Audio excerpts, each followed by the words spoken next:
রায়ের কপি হাতে পেলেই খালেদার মামলার আপিল সময় লাগতে পারে সর্বোচ্চ 5 দিন বলছেন আইনজীবীরা। আইজি প্রিজেন্সে ছুটিতে থাকায় খালেদা জিয়ার ডিভিশনের আবেদন ফেরত, মুক্তির দাবিতে 3 দিনের কর্মসূচি। খালেদার মামলার রায় রাজনীতিকদের জন্য সতর্ক সংকেত বললেন ওবায়দুল কাদের, সাজাপ্রাপ্তদের ফিরিয়ে আনার দাবি স্বরাষ্ট্রমন্ত্রীর। রোহিঙ্গাদের নিরাপদ প্রত্যাবাসন চায় ব্রিটেন, কক্সবাজারে রোহিঙ্গা ক্যাম্প পরিদর্শন করলেন বরিস জনসন। এবং দীর্ঘসূত্রতার বেড়াজালে 100 ফুট খাল খনন প্রকল্প, ব্যয় বাড়ার আশঙ্কা, ভূমি অধিগ্রহণ বাড়াবে ভোগান্তি।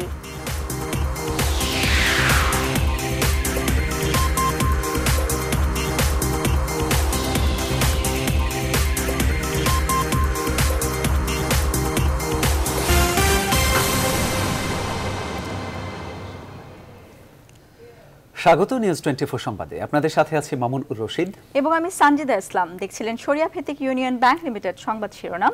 এবার জানাবো বিস্তারিত। রোববার রায়ের কপি হাতে পেলে মঙ্গলবারের মধ্যে খালেদা জিয়ার দুর্নীতি মামলার রায়ের বিরুদ্ধে আপিল করা সম্ভব হবে বলে মনে করছেন তাঁর আইনজীবীরা। তবে পূর্ণাঙ্গ রায়ের কপি পেতে বিলম্ব হলে এটিতে 5 দিন পর্যন্ত সময় লেগে যেতে পারে বলেও মনে করছেন তারা। এরপরই কেবল তার জামিনের আবেদন করা যাবে। আর আপিল হাইকোর্টে উঠলে এই সাজা স্থগিত হয়ে খালেদা জিয়া আবারও নির্বাচনে অংশ নেয়ার যোগ্যতা ফিরে পাবেন, এমন আশাও এই আইনজীবীদের। বিস্তারিত জানাচ্ছেন তৌহিদ শান্ত। 2 কোটি টাকা আত্মসাতে অভিযুক্ত হয়ে নাজিমুদ্দিন রোডের পুরানো কেন্দ্রীয় কারাগারে 5 বছরের সশ্রম কারাদণ্ডের শাস্তি ভোগ শুরু হয়েছে বিএনপি চেয়ারপারসন খালেদা জিয়ার। তার আইনজীবীরা বলছেন, আদালত থেকে রায়ের সত্যায়িত নকলের জন্য আবেদন করা হয়েছে। উচ্চ আদালতে আপিল আবেদন, সেই বিষয়ে সিদ্ধান্ত এবং এরপর জামিনের আবেদন করতে ঠিক কত সপ্তাহ বা কতদিন সময় লাগবে, এই প্রশ্নের সুস্পষ্ট উত্তর নেই বিএনপি চেয়ারপারসনের আইনজীবীর কাছেও। আমরা আগামীকাল চেষ্টা করব সত্যায়িত কপি পাওয়ার রায়ের। যদি আমরা আগামীকাল পাই তাহলে সোমবার বা মঙ্গলবারের মধ্যে আমরা আপিল ফাইল করব। রায় এবং আদেশের সার্টিফিকেট কপি না দেওয়া পর্যন্ত উচ্চ আদালতে আপিল করা যাচ্ছে না, যেটা আইনসম্মতভাবে 24 ঘন্টার মধ্যে আমাদেরকে দিতে বাধ্য। সেখানে যুক্তিসঙ্গত বা গ্রহণযোগ্য কোনো কারণে যদি 24 ঘন্টা 48 ঘন্টা হয় বা 72 ঘন্টা হয়, সেটা আমাদেরকে বুঝাতে হবে, গ্রহণযোগ্য কৈফিয়ত আমাদেরকে জানাতে হবে, দিতে হবে যে এটা এই কারণে দিতে পারছি না। আপিল গ্রহণ করে সাজা স্থগিত করা হলেই নির্বাচনে অংশ নেওয়ার যোগ্যতা ফিরে পাবেন খালেদা জিয়া, বলছেন তার আইনজীবীরা। যে উনি যখনই আপিল করবেন তখনই এই মামলার শাস্তি এবং দোষ সাব্যস্তের যে আদেশ, অর্থাৎ কনভিকশন অ্যান্ড সেন্টেন্স, বোধ স্টে হয়ে যাবে এবং তখন অটোমেটিক্যালি এই মামলাটি আবার বিচার প্রক্রিয়া চলমান হয়ে যাবে। তো চলমান বিচার প্রক্রিয়ায় কাউকে নির্বাচন থেকে বিরত রাখার কোনো আইনগত সুযোগ নেই। তবে আইনি প্রক্রিয়া অনুসরণ করে খালেদা জিয়ার জামিন এবং মুক্তি নিয়ে স্বাভাবিক জীবনে ফেরত আসা, এ সবকিছুই নির্ভর করছে আদালতের সিদ্ধান্তের উপর, এমনটাই মনে করছেন বিএনপি চেয়ারপারসনের আইনজীবীরা।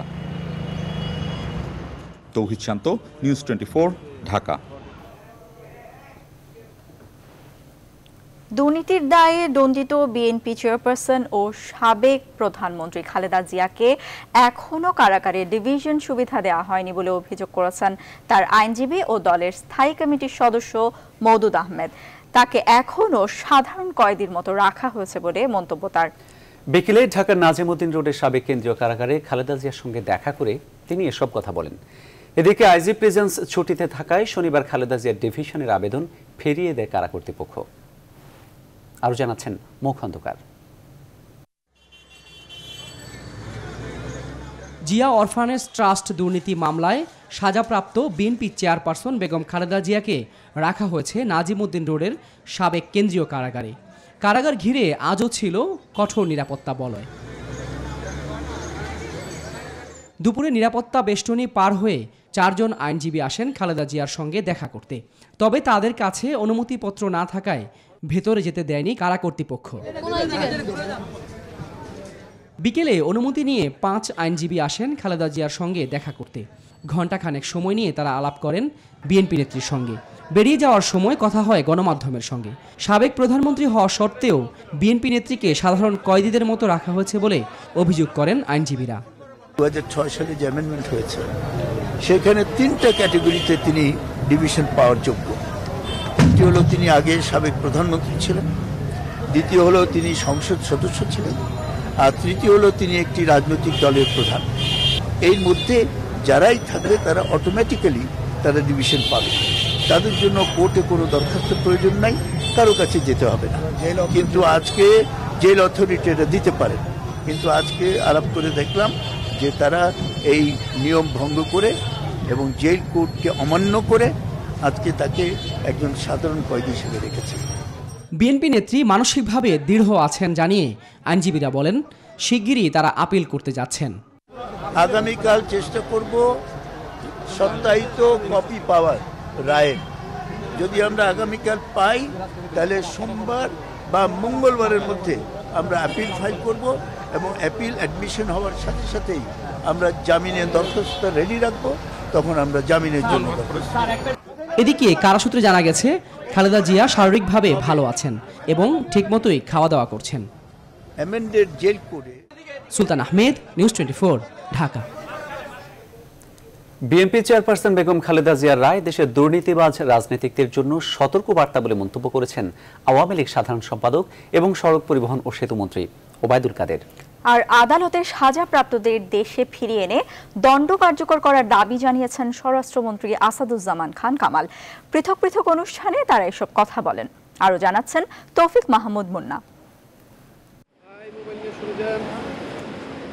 শনিবার সকালে নারায়ণগঞ্জের সোনারগাঁয়ে মেঘনাঘাট এলাকায় কাঁচপুর মেঘনা ও গোমতী দ্বিতীয় সেতুর নির্মাণ প্রকল্পের সুপার স্ট্রাকচার কাজের উদ্বোধন করেন সড়ক পরিবহন ও সেতুমন্ত্রী ওবায়দুল কাদের।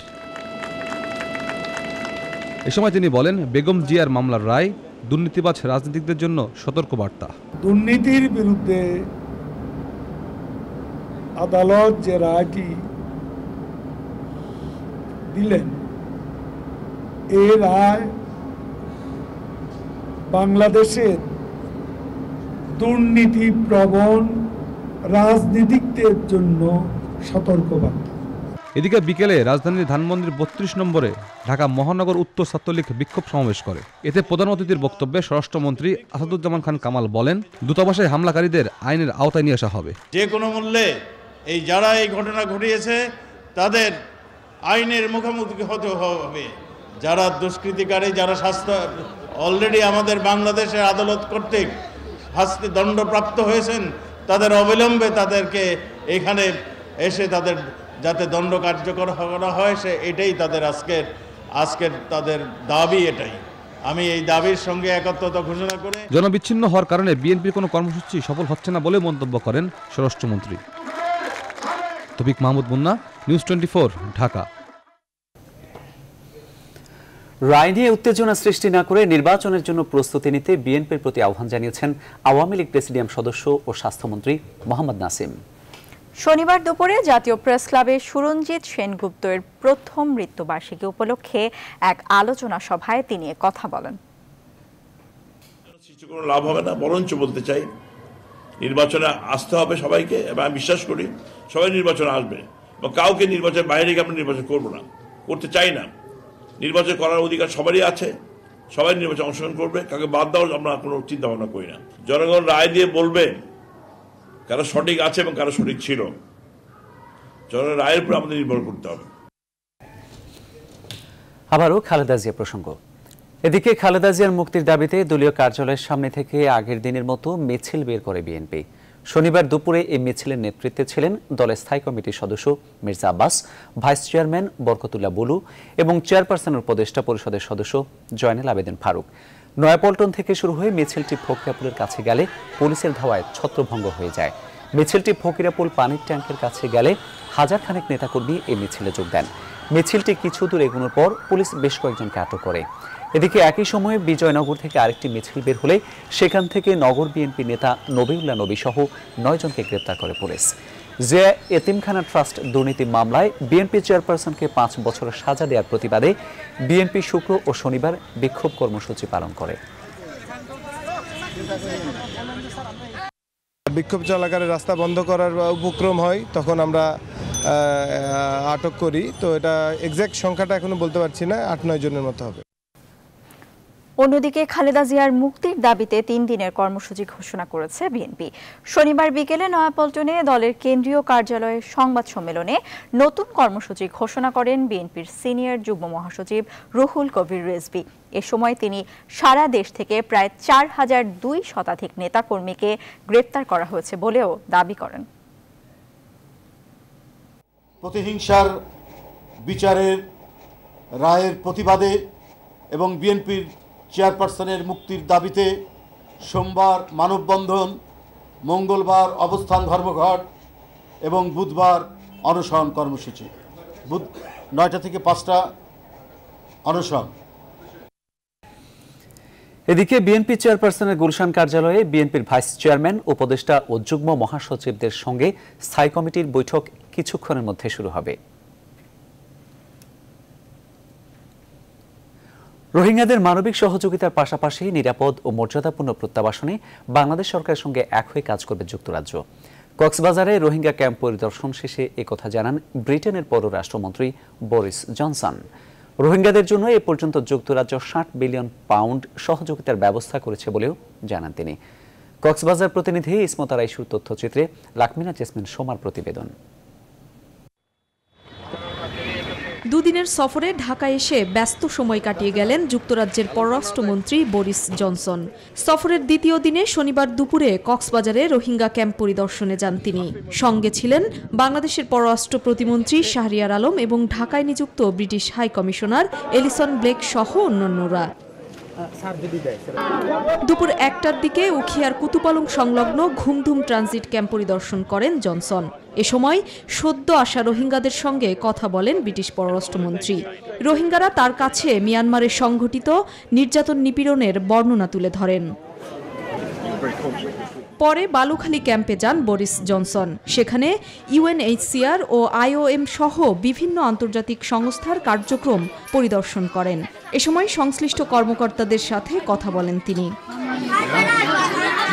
পরে এক সংক্ষিপ্ত ব্রিফিংয়ে ব্রিটিশ পররাষ্ট্রমন্ত্রী বলেন, রোহিঙ্গাদের নিরাপত্তা ও মর্যাদাপূর্ণ প্রত্যাবাসনে বাংলাদেশ সরকারকে সহযোগিতা করবে যুক্তরাজ্য। রোহিঙ্গাদের নিরাপত্তা দিতে বাংলাদেশ সরকার যে উদ্যোগ নিয়েছে তা অবিশ্বাস্য। আর রোহিঙ্গাদের জন্য যুক্তরাজ্য এই পর্যন্ত 60 মিলিয়ন পাউন্ড সহায়তার ব্যবস্থা করেছে। এখন আমাদের দায়িত্ব হলো বাংলাদেশ সরকারকে সাহায্য করা, যাতে রাখাইনে এমন একটি পরিবেশ তৈরি করা যায় যেখানে রোহিঙ্গারা নিরাপত্তা ও মর্যাদার সঙ্গে তাদের নিজ দেশে ফিরে যেতে পারে।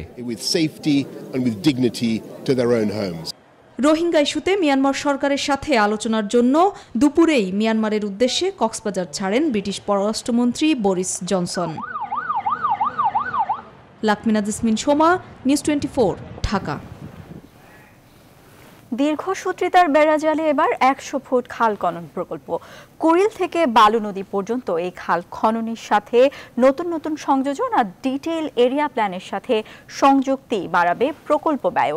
সাথে নতুন পরিকল্পনায় আবারও ভূমি অধিগ্রহণের ফলে সাধারণ মানুষের ভোগান্তি, এমনটাই মনে করছেন নগর পরিকল্পনাবিদরা। বিস্তারিত জানাচ্ছেন মাফিয়া মুক্তা। 100 ফুট খাল খনন প্রকল্পের কাজ এবছর শেষ হবার কথা থাকলেও পরিকল্পনায় নতুন নতুন সংযোজন এই প্রকল্পের মেয়াদ বাড়ানোর সাথে বাড়াবে ব্যয়। নতুন নতুন এলিমেন্ট যদি প্রকল্পে যোগ হয়, প্রকল্পের ব্যয়ও বাড়বে। রোববার সংবাদ সম্মেলনে প্রকল্প সংশ্লিষ্টদের কাছ থেকে উঠে আসা এমন তথ্যে নগর পরিকল্পনাবিদরা বলছেন, প্রতিবারই অপরিকল্পিত পরিকল্পনায় তা আটকে যায় দীর্ঘ সময়ের বেড়ার জালে। যে জলাধারগুলো রাখার কথা ছিল সেগুলো কিন্তু রাজুক রাখতে পারে নাই। শেষ পর্যন্ত মাননীয় প্রধানমন্ত্রীর হস্তক্ষেপ লাগলো এই পানি নিষ্কাশনের জন্য এই খাল খনন। এটা এখন করতে গিয়ে খরচাটা বেড়ে গেল। আবার নতুন চিন্তা পরিকল্পনায়, সেটা জানি না প্রধানমন্ত্রী চিন্তা করেছিলেন না এরা তাকে বুঝিয়েছেন। খাল শেষ করে এখানেই শেষ করা দরকার ছিল। এরপরে আবার আমি উন্নয়ন, যেমন আমরা অনেক উন্নত দেশে সিঙ্গাপুরের দিকে যদি তাকাই, 6 মাসের মধ্যে 1 বছরের মধ্যে একটা প্রজেক্ট কমপ্লিট হয়ে যায়।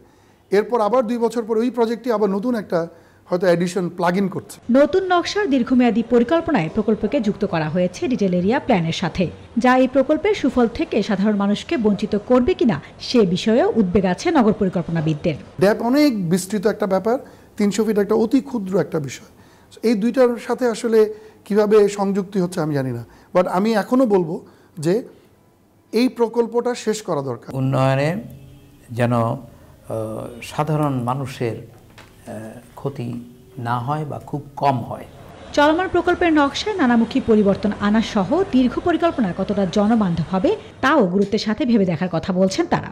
ময়মনসিংহ রোডের দুই পাশে কিন্তু আমাদের সার্ভিস রোড আছে, যে সার্ভিস রোড দিয়ে আমার বিভিন্ন প্লটে আমরা অ্যাক্সেস করছি। আশেপাশের জমিগুলোতে কি হবে সেটা কিন্তু শুধু একদিক থেকে বা এক কৃষি চিন্তা থেকে করলে ভুল হতে পারে, এবং সেই ভুল কিন্তু আবার আমাদের আরেকটা দীর্ঘসূত্রিতার জন্ম দেবে।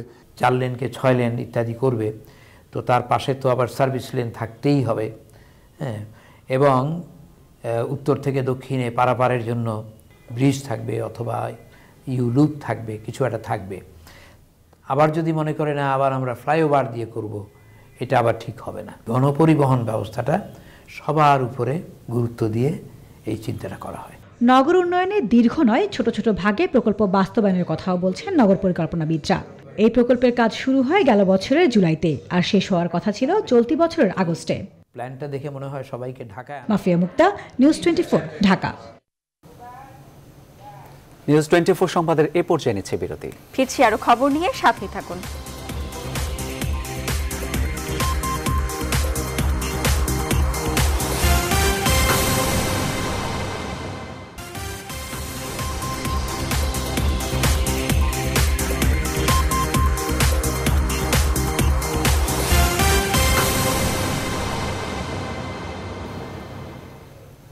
বিরতির পর আবারও স্বাগত নিউজ 24 সংবাদে।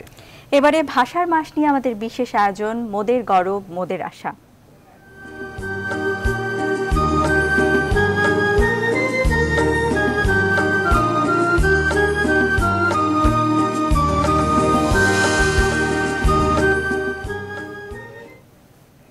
চলছে অমর 21 গ্রন্থমেলা। দিন যতই গড়াচ্ছে দর্শনার্থীর সংখ্যা বাড়ছে, প্রতিদিনই আসছে নতুন নতুন বই। এ বিষয়ে বিস্তারিত জানাতে মেলা প্রাঙ্গণ থেকে যোগ দিচ্ছেন সহকর্মী অন্তরা বিশ্বাস। অন্তরা, আজ মেলায় উল্লেখযোগ্য কি বই এসেছে?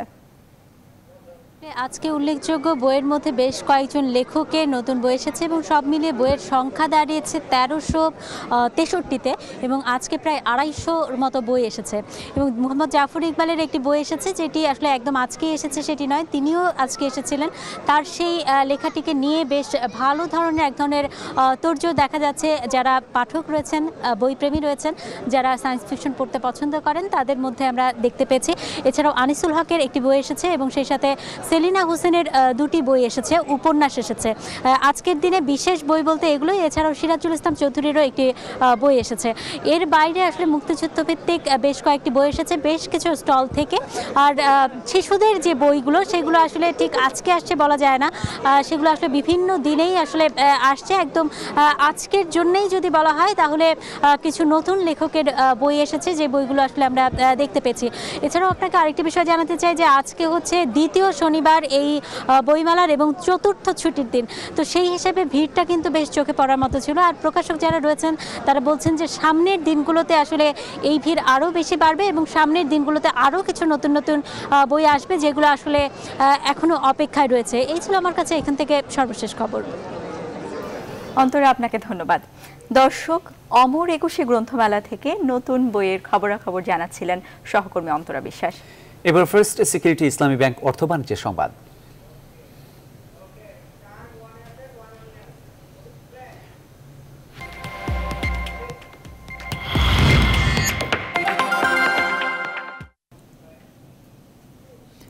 কৃষিযন্ত্র আমদানির পাশাপাশি বৈজ্ঞানিক দৃষ্টিভঙ্গি নিয়ে পরিবেশের কথা বিবেচনায় রেখে কৃষিকে লাভজনক করার দিকে নজর দেওয়ার কথা বললেন কৃষিমন্ত্রী মতিয়া চৌধুরী। আর এলজিআরডি মন্ত্রী খন্দকার মোশাররফ হোসেন বলেছেন, পরিবর্তিত জলবায়ু পরিস্থিতিতে মাঠ উপযোগী কৃষিযন্ত্র ব্যবহার টেকসই খাদ্য নিরাপত্তা নিশ্চিতে কাজ করবে। শনিবার রাজধানীর কৃষিবিদ ইনস্টিটিউটে আয়োজিত কৃষি যন্ত্রপাতি মেলার উদ্বোধনী অনুষ্ঠানে তারা এসব কথা বলেন। বিস্তারিত জানাচ্ছেন নাজিয়া কোনা।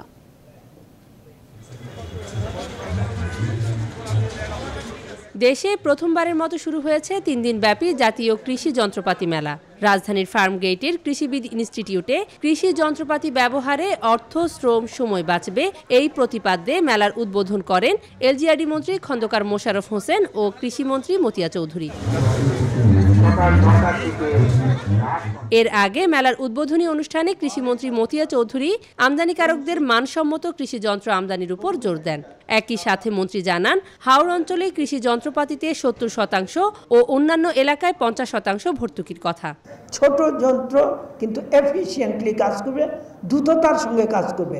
আবার পলকা হলে চলবে না যে এক সিজন কাজ করলাম তারপরে সেই মেশিন ভাঙিয়ে চুরে শেষ হয়ে গেল, তাহলে বুঝবো যে আপনারা ফাঁকিবাজ, আপনারা ওয়ান টাইম ইউজের জন্য সেই মেশিন আনছেন এবং এনে সেই আবার আপনার মার্কেট যাতে পরের বছর কৃষক আপনাদের দ্বারস্থ হয় তার জন্য তার কৃষকের সঙ্গে আপনারা চালাকি করছেন বা কৌশল করছেন। একই অনুষ্ঠানে এলজিআরডি মন্ত্রী খন্দকার মোশাররফ হোসেন কৃষিতে আধুনিক যন্ত্র ব্যবহার করে অর্থনীতিকে আরও শক্তিশালী করার উপর জোর দেন। প্রয়োজনীয় কৃষি উপকরণের পাশাপাশি ফসল উৎপাদনের থেকে শুরু করে সব পর্যায়ে মাঠ উপযোগী যন্ত্রপাতি ব্যবহারের প্রয়োজন খুবই।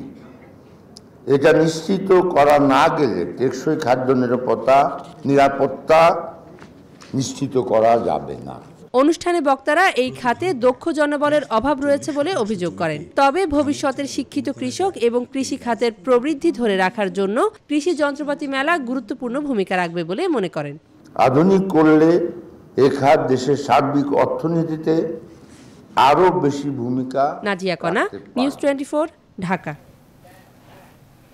8 ফেব্রুয়ারি রূপগঞ্জে স্বেচ্ছাসেবক লীগ নেতা সুমন হত্যা মামলায় যুবলীগ নেতা বায়েজিদকে গ্রেপ্তারের পর এবার ঘটনার শিকারে ক্রসফায়ারের হুমকি দিচ্ছে স্থানীয় সাংসদ গোলাম দস্তগীরের সমর্থকরা। এতে নিরাপত্তাহীনতায় ভুগছে তার পরিবার। এ সময় স্বেচ্ছাসেবক লীগ নেতা সুমন হত্যা মামলায় তারাবো পৌরসভা যুবলীগের সাধারণ সম্পাদক বায়েজিদ নির্দোষ বলে জানান তারা। বিস্তারিত ফখরুল ইসলামের রিপোর্টে।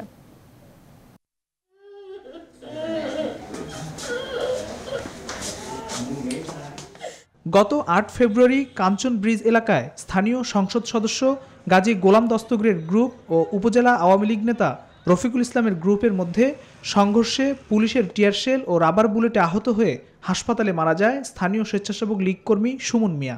সেই ঘটনার মামলায় 12 নম্বর অভিযুক্ত হিসেবে রূপগঞ্জ তারাবো পৌরসভার 6 নং ওয়ার্ডের যুবলীগ সাধারণ সম্পাদক বায়েজিদ সৌদকে গ্রেপ্তার করে পুলিশ। বায়েজিদের পরিবার জানায়, স্থানীয় সংসদ সদস্য নিহত সুমন মিয়ার শ্বশুরপক্ষকে দিয়ে জোরপূর্বক এই মামলা করায়। আমার হাজবেন্ডের পুলিশে ধরার অ্যাটাক করার পরে ওই লোকটা মারা গেছে, আগে মারা যায়নি, অনেক পরে মারা গেছে। আমার হাজবেন্ডের ধরা হয়েছে 12টা বাজে আর লোকটা মারা গেছে পরে 2টা 2:30টার দিকে। পুলিশের ছড়াছড়ি গুলিতে মারা গেছে। এটা রূপগঞ্জের সবাই এলাকাবাসী জানে, কিন্তু ওই মামলাটাই আমার হাজবেন্ডে দেওয়া হয়েছে। এখন প্রধানমন্ত্রী শেখ হাসিনার কাছে আমার আবেদন, আমার হাজবেন্ডে এই মামলাটার টেনে খালাস করে দেওয়া। মামলার অভিযুক্ত কায়েতপাড়া ইউনিয়ন পরিষদের চেয়ারম্যান রফিকুল ইসলামের বিরুদ্ধে হত্যার ঘটনা চাপাতেও ক্রসফায়ারের হুমকি দেয় বলে জানায় বায়েজিদের পরিবার। আমার সামনের সাথে আমার দেখা হয়েছে গতকালকে দেখা হওয়ার পর আমার বলছে যে গাজী সাহেবের পিএস লোকজন যায় হুমকি দিচ্ছে। গাজী সাহেবে ওনার অনেক রফিক সাহেবের দল করে দেখা, আউয়াল ভাইয়ের দল করে দেখা ওনারে বলা হয়েছে তুই যদি ওনার বিরুদ্ধে না বলো যে মার্ডার মামলা ছিল জড়িত তাহলে তোরা ক্রসফায়ারে দেওয়া হইব। যে আরবার শুনছি রিমান্ডেও দেওয়া হবে আবার। তাই এখন হ্যাঁ অবস্থা খুবই খারাপ। এখন যদি আবার মাইর বের করা তো হ্যাঁ মারা যাইব। ষড়যন্ত্রমূলক এই মামলা থেকে বাঁচতে প্রধানমন্ত্রীর হস্তক্ষেপ কামনা করেন বায়েজিদের পরিবার। ফখরুল ইসলাম, নিউজ 24, ঢাকা।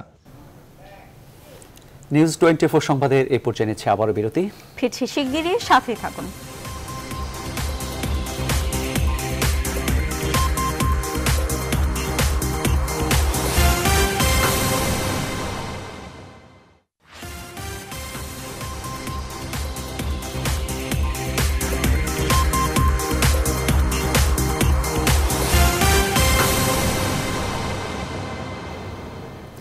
আবারও স্বাগত নিউজ 24 সংবাদে। এবারে নিউজ 24 আন্তর্জাতিক। ব্রাজিলের সাম্বা নৃত্যের খবর দিয়ে শেষ করছি নিউজ 24 সংবাদের এখনকার আয়োজন। ক্যাথলিক ধর্মের রেওয়াজ মেনে সাম্বা দেশ খ্যাত ব্রাজিলে চলছে আনন্দঘন উৎসব। রাজধানী রিও ডি জেনেরিও ও সাও পাওলোতে এই উৎসবের আয়োজন করেছে সাম্বা স্কুল। আয়োজনের কমতি নেই দেশটির অন্যান্য অঞ্চলেও। বর্ণিল এই উৎসবকে ঘিরেই যেন লেগেছে রঙের ছটা। গান নাচের সাথে ভিন্ন ধাঁচের সব পোশাক নজর কেড়েছে সবার। দিনব্যাপী রাখা হয়েছে বিভিন্ন অনুষ্ঠান। নতুন সুরের ছন্দে পর্যটকরাও খুঁজে পেয়েছে তাদের ঠিকানা। মানুষের মধ্যে মেলবন্ধন হয়েছে কার্নিভালের ব্লোকো সুরে। কার্মেলিতা ব্লোকো হলো রিওর পরিচয়। এ সুর হলো ভ্রাতৃত্ব, বন্ধুত্ব ও ভালোবাসার সুর। এই কার্নিভালের একটি ধর্মীয় ভাব গাম্ভীর্য আছে। আমরা বেশ কিছুদিন মাংস খাওয়া থেকে বিরত আছি। কার্নিভালের অন্যতম আকর্ষণ সাম্বা নাচ। পথে পথে নেচে গেয়ে আনন্দ উদযাপন করছে ব্রাজিলিয়ানরা। সেখানে আরও নতুন মাত্রা যোগ করেছে ব্রিটেনের নৃত্যশিল্পী সামান্থা ফ্লোরেন্স। এটি একটি বিশেষ মুহূর্ত। আমরা সকলেই প্রস্তুত ব্রাজিলের ঐতিহ্যবাহী সাম্বা নাচের জন্য। আমরা এই সময়টার জন্য অনেক দিন ধরে অপেক্ষা করছি। লাখো মানুষের এই আনন্দঘন উৎসব চলবে আগামী 17 ফেব্রুয়ারি পর্যন্ত। Desk report, news 24। শেষ করব এখনকার নিউজ 24 সংবাদ। যাবার আগে শরিয়া ভিত্তিক ইউনিয়ন ব্যাংক লিমিটেড শিরোনামগুলো জানিয়ে দিচ্ছি আরেকবার। রায়ের কপি হাতে পেলে খালেদার মামলার আপিল সময় লাগতে পারে সর্বোচ্চ 5 দিন, বলছেন আইনজীবীরা। আইজি প্রিজেন্স ছুটিতে থাকায় খালেদা জিয়ার ডিভিশনের আবেদন ফেরত, মুক্তির দাবিতে 3 দিনের কর্মসূচি। খালেদার মামলার রায় রাজনীতিকদের জন্য সতর্ক সংকেত, বললেন ওবায়দুল কাদের। সাজাপ্রাপ্তদের ফিরিয়ে আনার দাবি স্বরাষ্ট্রমন্ত্রীর। রোহিঙ্গাদের নিরাপদ প্রত্যাবাসন চায় ব্রিটেন, কক্সবাজারের রোহিঙ্গা ক্যাম্প পরিদর্শন করলেন বরিস জনসন। এবং দীর্ঘসূত্রিতার বেড়াজালে 100 ফুট খাল খনন প্রকল্প, ব্যয় বাড়ার আশঙ্কা, ভূমি অধিগ্রহণ বাড়াবে ভোগান্তি।